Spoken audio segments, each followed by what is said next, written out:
God created the dog and said, "Sit all day by the door of your house and bark at anyone who comes in or walks past. For this, I will give you a lifespan of 20 years." The dog said, "That's a long time to be barking. How about only 10 years and I'll give you back the other 10? God agreed. Then God created the monkey and said, "Do tricks and make people laugh. For this, I'll give you a 20-year lifespan." The monkey said, "Tricks for 20 years. How about I give you back 10 like the dog did?" God agreed. Thereafter God created the cow and said, "You must go into the field with the farmer every day. Have calves and give milk to support the farmer's family. For this I will give you a lifespan of 60 years.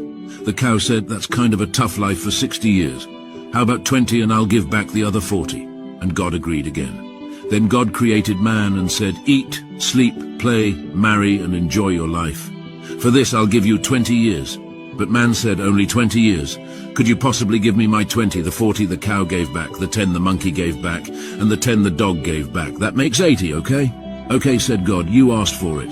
So that is why for our first 20 years we eat, sleep, play, and enjoy ourselves. For the next 40 years we slave in the sun to support our family. For the next 10 years we do monkey tricks to entertain the grandchildren. And for the last 10 years we sit on the front porch and bark at everyone. Life has now been explained to you." I have some questions I want to ask you. If you were in a room with everyone you ever met, who would be the one you'd look for? If someone gave you a box of everything you have ever lost, what is the first thing you would look for? If you had the chance to relive one day of your life, which day would it be and why? If you could receive a letter from your future self, what advice or insight would you hope to find in it? Imagine you have a chance to revisit a moment from your past. Which moment would you choose, and what would you do differently, if anything? If you had the opportunity to have a deep conversation with any person, living or deceased, who would it be and what topic would you discuss? If you had to define your purpose in one sentence, what would it be, and how does it influence the choices you make in your daily life? I don't know who needs to hear this, but Isaiah 60:22 says, "When the time is right, I, the Lord, will make it happen. From today onwards, you will sleep peacefully. Rest your head on the pillow and calm your soul and heart, knowing that God is in control of everything. At the appropriate time, He will act. We often feel alone and think that no one sees our struggle.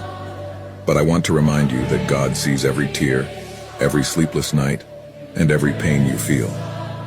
He is not indifferent to your situation. On the contrary, He is right beside you, ready to intercede on your behalf.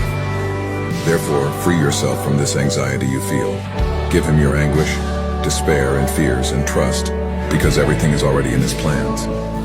God will work in your life, reaching the most difficult places and solving the problems that seem insoluble. Many will have to recognize this because when God acts, He does so completely, and there is nothing and no one capable of stopping Him as long as you sincerely believe. Share your faith in the comments with "I believe" and send this video to someone who also needs these words.